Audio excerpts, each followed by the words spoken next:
creo que Eutimio desplazó al Culebro, ¿no? Sí. Y Hernando Casanova, pues peor, eso sí lo mandaron para atrás. Pero para uno desmarcarse o demostrar que uno es actor también, pues hombre, es otro papel. Si le dan otro papel, él sigue siendo un actor, y si le dan el de humor, también lo hace de humor. Ese es el actor. En el corazón del arte colombiano hay un nombre que resuena con fuerza y leyenda: Hernando "El Culebro" Casanova. Casanova no solo fue actor, director, cantante y presentador. Fue un pionero, un transgresor, una figura clave en la historia de la televisión y el cine en Colombia. El Culebro fue también una fuerza creativa detrás de cámaras. Guionista, director y alma de los meros Recochan Boys, revolucionó el humor televisivo colombiano. Pero su genio no se detuvo ahí.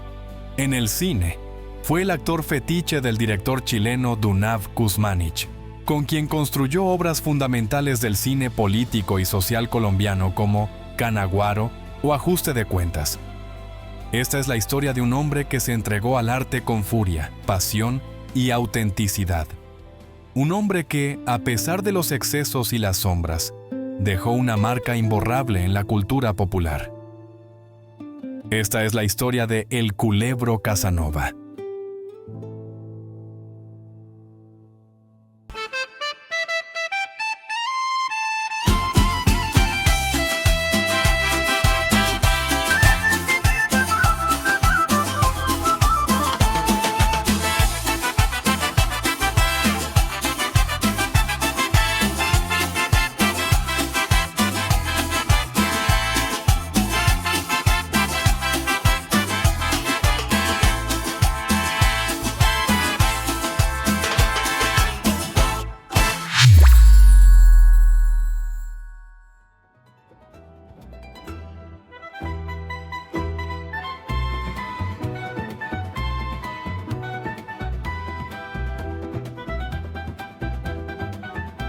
Antes de convertirse en leyenda, Hernando Casanova era solo un niño en Neiva, Huila, criado por su madre Blanca.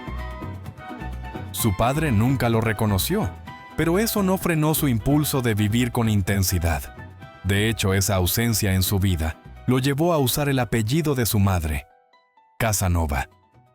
Nací en Neiva, me criaron fines de semana en Happy Country, Campo Alegre. Me gustaba todo lo que tuviera aplauso, payasada, lo que fuera. Y me metía en circo, me volaba de la casa, iba a circo. Mi hermana, la mayor, me regresaba de la mecha, como dicen. Y después yo quise ser radiola. Yo cogía, digamos, una mesa en la casa y entonces la cubría con sábana, pero yo le hacía un huequito. Y la única canción que yo me sabía así, y yo la repetía, era Me importas tú, y tú, y tú. Únicamente ese estribillo era lo que me sabía. Y para que yo cantara eso, mis hermanos, mis hermanas, me tenían que meter por el huequito de la sábana un pedacito de cuca o un pedacito de bizcocho Akira. Desde pequeño, la escuela Santa Librada no pudo contener su energía inquieta. Dejó los estudios en 9º grado, porque su mundo era más grande que las aulas. Desde muy temprano el escenario lo llamaba. Participaba en obras escolares. Incluso interpretó a Eva en una historia sobre Adán y Eva. A los 11 años, ya se escapaba para cantar en la radio de Ondas del Huila, para unirse a circos ambulantes, para actuar en programas radiales donde dramatizaba historias reales. Nada parecía imposible.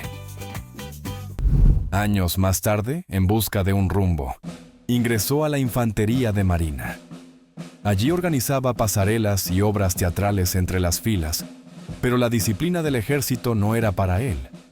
Solo 2 meses después desertó en Buenaventura.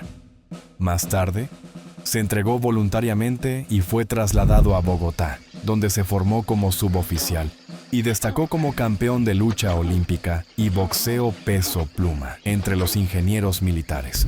Entonces, claro, el oficial se molestaba porque era un curso de 9 meses, que uno comía bien, con aceite, todo bien, se levantaba más temprano, estudiaba, no era al hombro, arma y unas vainas. Y Y entonces nos ascendimos, me acuerdo que sí me castigó dándome con el punto 30 así en el pecho, con el pa.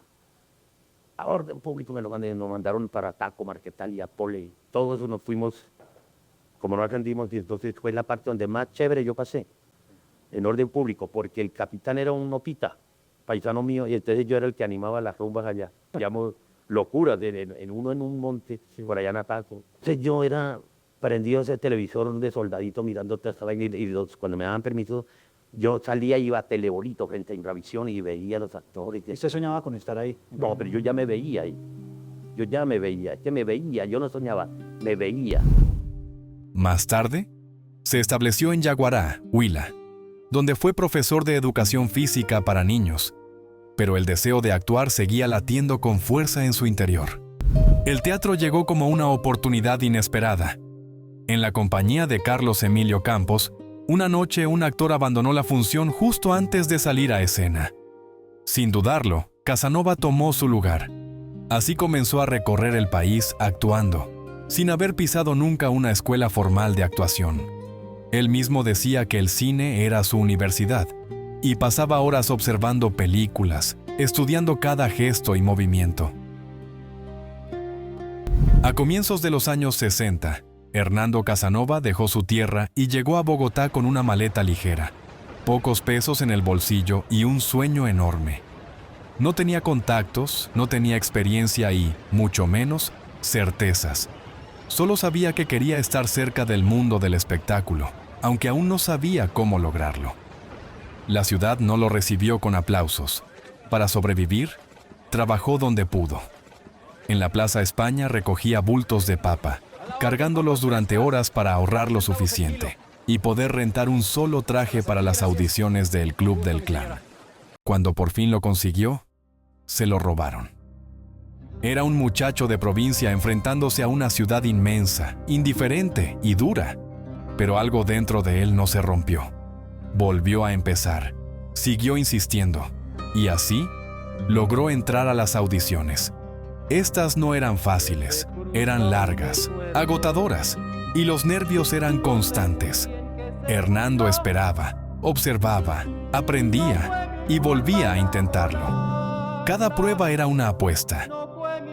Pero lo único que sabía, incluso entonces, era que no pensaba rendirse.